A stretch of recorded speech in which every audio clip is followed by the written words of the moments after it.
From Jubilee, middle ground. Should sons be raised differently? Fathers versus daughters. Interesting. Now, this is exactly the kind of thing I like to talk about on this channel. Before we get to the video, I'm going to give you my opinion on the topic. So, should sons be raised differently? Absolutely. I don't like that the second half is missing. Should daughters be raised differently?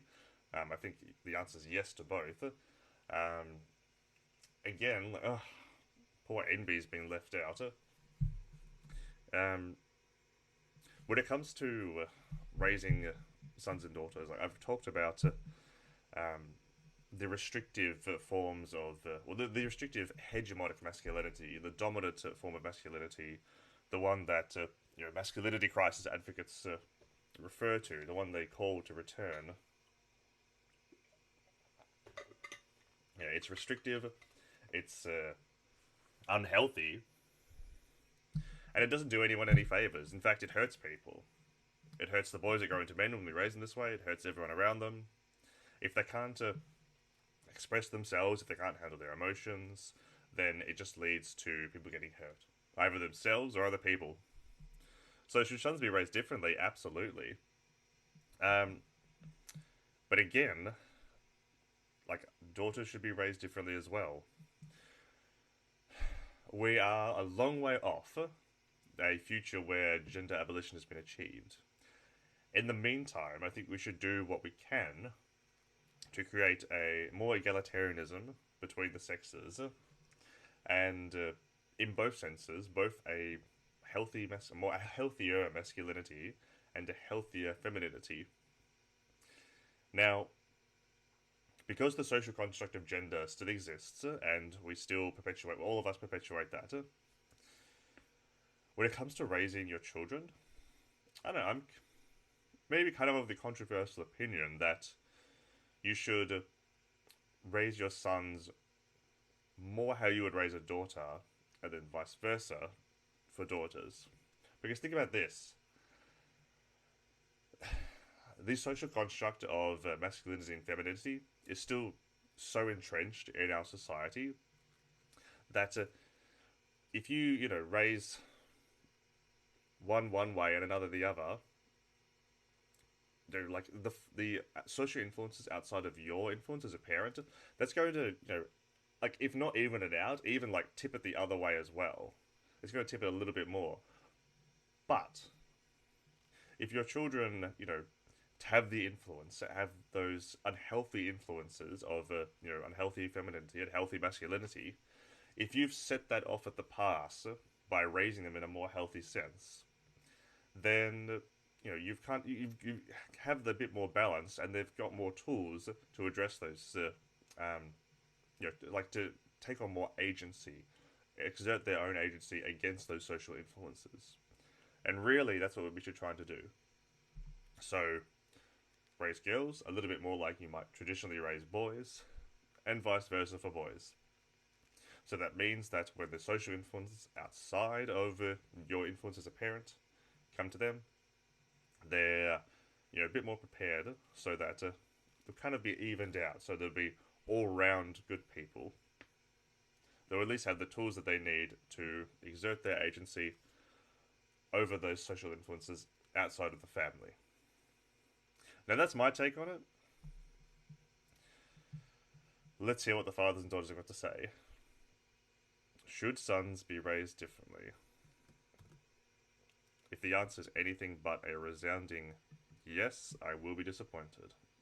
Let's go. My best friend is a boy. We had this brilliant idea.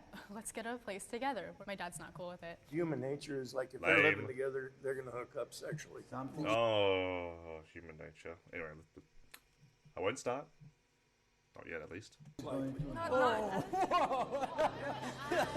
True.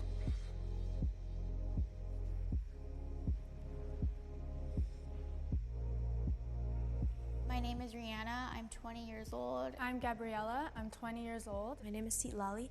I'm 14. And I'm really excited to have this conversation with my dad today. I'm pretty excited to talk to my dad about certain things, deep conversations. I feel a little bit nervous to talk to my dad today.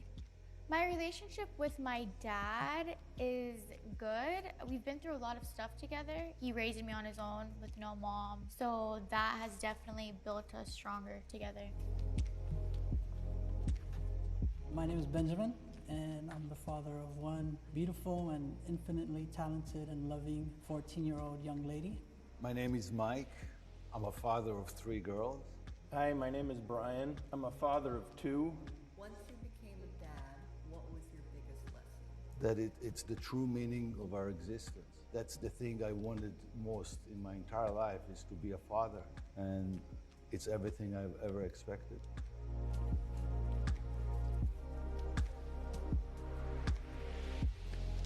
Okay. I'm Gabriella, and this is my dad, Mike. I'm Mike, and this is my daughter, Gabriella. My name is Benjamin, and this is my beautiful daughter, Silali. My name is Lali, and my dad is Benjamin. Hi, I'm Rihanna. This is my dad, Brian. This is my daughter, Rihanna. Daughters, please go to the left. Fathers, please go to the right. You know, it's a nice change to not have to see a politics subject covered on Jubilee. At least not overtly political. Obviously, there is still political implications. Because Jubilee has the, the unfortunate tendency to pit right-wing media figures, or at least people that are trained to talk in front of a camera, against just left-wing arts students. So it's nice to see a topic that I'm interested in and one we can explore with just everyday people. There's no balance that's disproportionately placed on one side, or lack of balance. Step forward if you agree with the statement. Let's go! Daughters must be raised differently than sons. No, cringe! Ooh! It's not so much because of them, but because of the society we live in. Ah! I know if I had a 14 Then whose fault is it? Society you live in. Oh, it's not me, it's society. You're perpetuating it. Alright, we're 2 minutes in. year old boy, and I wanted to send him out to the corner store, I will feel pretty confident in doing that.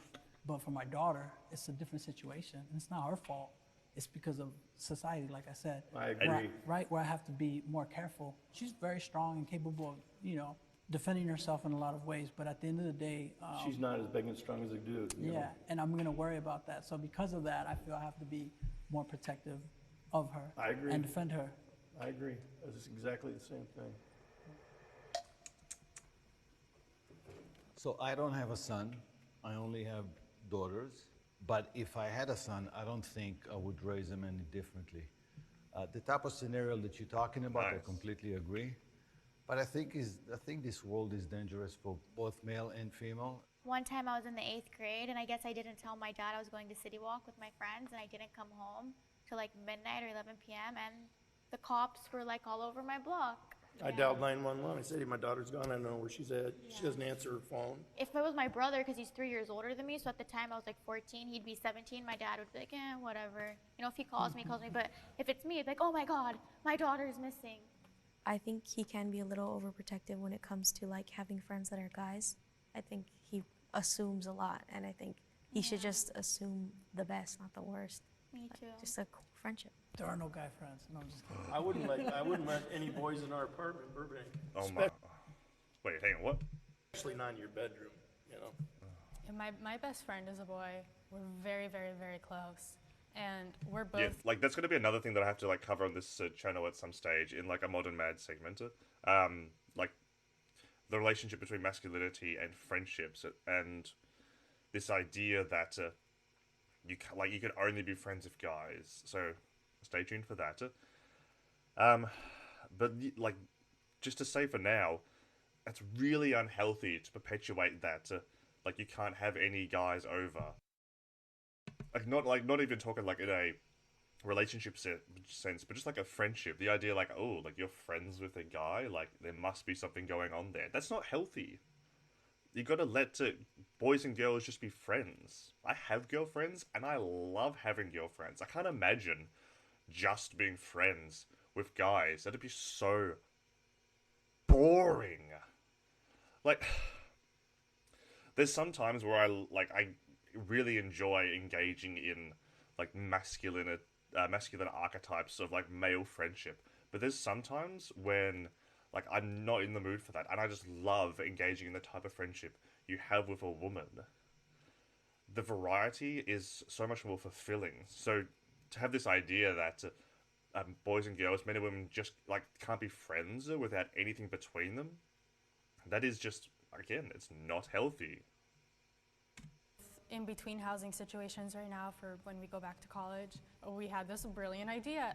Let's get a place together. We're best friends. We hang out 24/7. My dad's not cool with it. I'm just not going to challenge it because no reason to. Why aren't you cool with it, if you don't mind me asking? Because I think there's a place and a time for everything, and I don't think that I'm ready for her to move in with a guy that I don't know. And you know, human nature is like if If it was a woman, I wonder if you'd be saying anything. they're living together, they're gonna hook up sexually. Bullshit. That's just my opinion. It just would, it would Human never nature, happen. what Like, shit. there's no way, ever. Can I ask you this? Let's say you're 20, right? 20 years old. Say you had a 20-year-old son, Ooh. and he was in a living situation where you wanted to have a female roommate. I think the Would you let answer. him? I think the answer is obvious, okay? Because as you said, now I'm gonna go back to agreeing with you that you have to treat it a little differently. But I think if I had a son and he was 20 and he would want to live with a girl, I wouldn't have any objection. Or would you find it weird if you had a son and he was 20 and he wanted to live with a girl and there was nothing romantic there at all? No, I wouldn't find it weird. I know how guys are. You know, when they're young, they got a lot of testosterone, and girls like to tease. It's dangerous for chicks. What the fuck? They got to really watch their step. But what if we're just sitting down and we look good? Is that still teasing someone? It can be. Depends on. Wow, okay. Fucking boomer victim blamer over here. Wow, fuck, I feel so bad for Rihanna. Just sitting there listening to her dad saying like, oh, women are asking for it if they're just sitting there. What you're doing. But I feel like girls don't even try doing it intentional. Sometimes people are just good looking. If you raise them equally, then they'll learn and grow up to see each other as equals instead of like having like misogyny and stuff like that. I completely She's 14 and she's a better take than the dads. agree with that. Me too. Completely. Blaming the girls kind of puts the onus on the girls to stop that gross behavior when the onus is on the boys and the people who are raising them. Yes! And the media that they're watching. What would you say is the biggest challenge for you two? Probably something like communication and just understanding how I feel, and sometimes that I don't agree with things that he thinks. Uh-oh. Recently, I decided I wanted to live with my mom because I just get a lot of intense anxiety around him, and it might be a little awkward. I struggle to communicate my feelings to my family. Oh. Oh, that's just sad. A lot of the times, I just don't know how my dad will react to some of my feelings, and I just I don't like for him to see me upset because I know it upsets him a lot.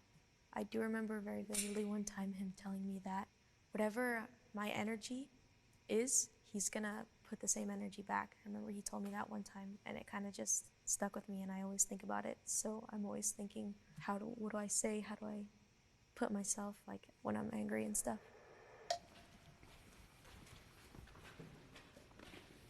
I feel that I've been a very open father and understanding, and I try to let her know that I'm not going to judge her. I'm not here to judge her. I'm here to help her.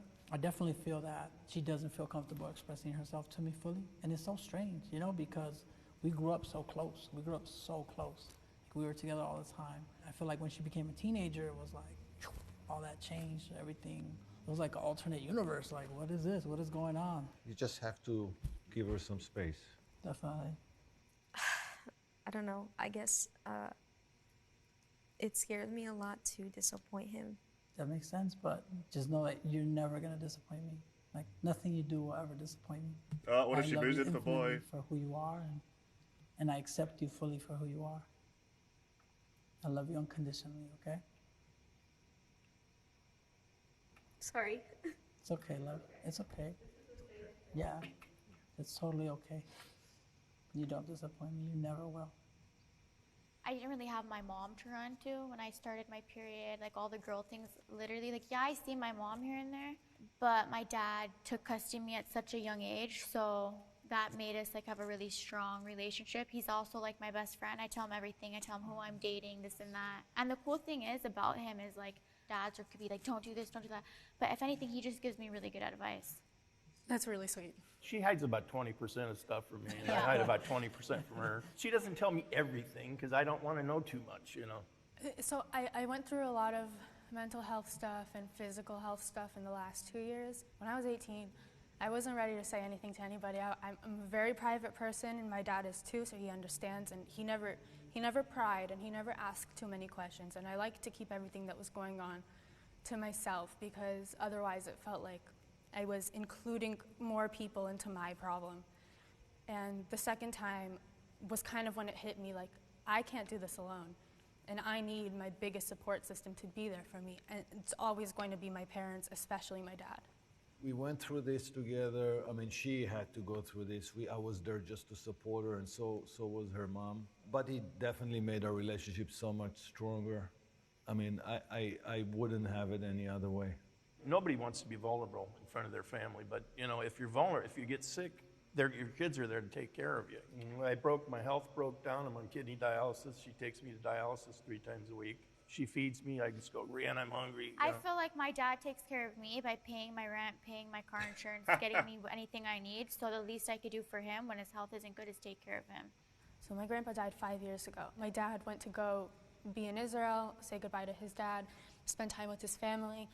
But my dad was there for a month, and we didn't see him for that month. And I realized a couple years later that he went so he wouldn't have to grieve in front of us. It just made me sad that he felt like he couldn't do that, and now I understand why. I know that I'm the backbone of the family, and and I'm the only man of the house, so I wouldn't want to see myself breaking down in front of any one of my family. I don't think there was a situation that I needed to, but I wouldn't think that I'd be comfortable opening up that much. I feel similar. I feel like I have to be strong just because I can't show her what I'm going through, because then I'm kind of putting her through it, similar to what you said. You know, just recently she made a big decision. See, again, this is what's not healthy about masculinity. Now, regardless of gender, as a parent, you do have a bit of more than a bit of a responsibility to, I guess, be strong in front of your child. But at the same time, like, if for nothing else, family is supposed to be there for each other. So regardless of your gender, if you're, if you're going through something, regardless of whether it's, physical or mental, then,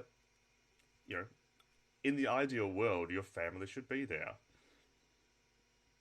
And a couple of these guys are perpetuating the unhealthy stereotype that, men just have to suck it up, they have to be strong. But that's what family's for. Family's there for you to lean on when things get tough. And regardless of who your family is, what form they come in, they're there for you to, when you're going through a hard time, to share it with them and provide support. They've got your back so that you can have theirs. So, it'd be interesting to see what the fathers who say that they need to be strong, to see what their reaction or their behavior, to see how their behavior would be different if they had sons instead. If it would be, like, if their behavior would be even to a greater degree, or, I don't know, if maybe they could relax a little bit more. Decided that she wanted to stay with her mom full time. Since she was 2 years old, we've always shared custody 50-50 down the middle. So I went from seeing her half of the time to here and there, and it hurt me a lot. It hurt me down to my core. But at the end of the day, that was her decision, and she thought it was best for her mental health. So I agreed with it. But I can't sit here and say that night I didn't go home and cry, But obviously that's not something I want her to see, because I want her to be happy. regardless of anything. Raising a 14-year-old young lady, being a man myself, there's a bit of a disconnect. And in this world of social media and instant gratifications and all these things that we have to deal with, it's the biggest challenge I've ever had.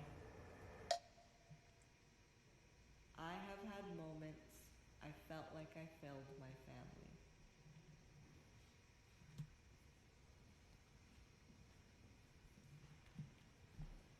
My hospitalizations have put some financial strain on my family. This is kind of, I don't know, like, I'm not sure the angle Jubilee's taking, but this is kind of very different from Should Sons Be Raised Differently.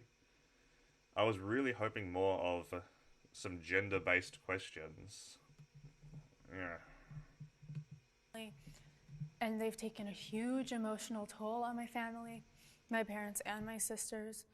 And the first time it was like, yeah, this is horrible, but we have to get through it. And the second time, I just kept saying to myself, I can't believe I let this happen again. I can't believe I'm back here, and I can't believe I'm doing this to my family all over again. I'm really insecure about things that I do and just myself in general. So I constantly feel like I'm such a disappointment to especially my dad.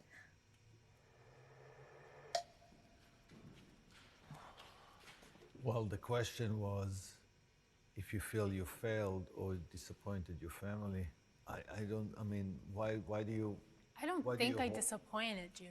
I just feel if I had been a little bit more diligent, I wouldn't have found myself in the position that I was in August. Yeah, but you also have to remember that you were fighting and it was a little stronger than you, and eventually it took over and we needed to fight back and we fought back and we won it. But you definitely did not disappoint us or failed us in any way. That's absolutely not the case. My angel. I tried to get her, through my lawyer, and the judge just blew me away. And last thing I told the judge was, the police told me a long time ago, if they keep coming out, somebody's going to go to jail. And they had been out between her and her mother having fist fights, and she was just a kid. I really just needed to get out of that situation. It was just bad for me health-wise to be with my mom. I mean, I love her. She's my mom. We're okay now because we're away. Because you're apart. Because we're apart. But living with her is a different story. When you live with someone, it's different. My dad, at the time, it was such a coincidence because I was like, I just need to get out of here. She hit me in my face at that moment. I had a bloody nose. And my dad, specifically that time, got off work like 3 hours early. And he opened the door and he saw me and she went to jail. And ever since, he's had custody of me. Wow. I think I probably should have sat down and failed your family because in some ways I do feel that I did fail you. And in the way that I failed you was setting those expectations on you. When she was born, I wanted her to be so perfect. I put her in gymnastics. I taught her multiple languages. She was in a very specific school that she went to. And I feel like me having those thoughts and those ideas of what a perfect daughter would be. Put too much pressure. Definitely. And at the end of the day, that's my fault. So I understand why she feels the way you do, but I'm sorry. I apologize to you for ever putting those expectations on you. You're great just the way you are. And I'm just happy that we're here, we're having this moment. I told my dad that we were doing this video. He had no idea what was going on, and I'm just grateful that he trusted me enough to just come, no questions asked. If it wasn't for you, I would not be the strong person I am, the outspoken person I am, or the opinionated person I am. I wouldn't have zero tolerance for bullshit, and it's all because of you that I'm able to live my life in the strongest way I possibly can. I'm going to repeat something. Oh, just not with a boy. Thing you said because I found it beautiful and I completely agree with you, but there's nothing in this world that you could ever do that would disappoint me. What I feel towards you and your sisters is just endless love, and nothing can ever change that. I just want to say that I'm thankful that I have a dad that loves me unconditionally and obviously saved me from an abusive relationship with my mother, because if I didn't have a dad and I was living with my mother, I don't know where I would be right now. So I'm happy and thankful I have him. She's a lovely kid, and she's actually my caregiver, right now she's not working and she runs all my errands. She takes me everywhere I want to go and does everything for me. So I'm very proud to have her as a daughter. I guess I feel like you kind of made me strong. So thank you a lot for that. And I love you a lot too.